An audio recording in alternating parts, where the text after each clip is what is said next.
In Cuba, we face a proudly anti-American leadership who continues to work with nations like Russia and China to spy on our people and our government, who harbor fugitives from American justice, and who stand in opposition to nearly every value our nation holds dear by violating the basic human rights of their own people, by preventing democratic elections, and by depriving their nation's economy of freedom and opportunity.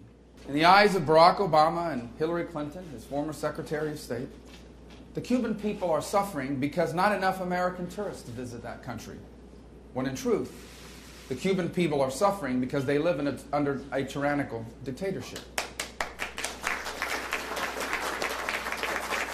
Our current president has made no such effort to stand on the side of freedom.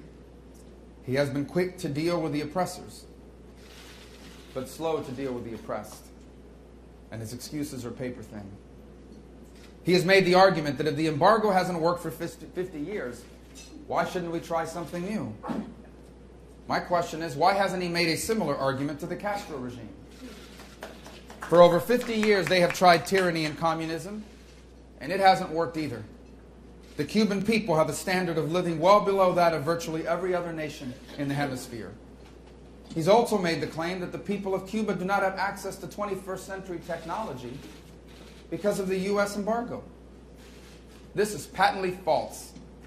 They don't have access because the Castro regime has made this technology illegal.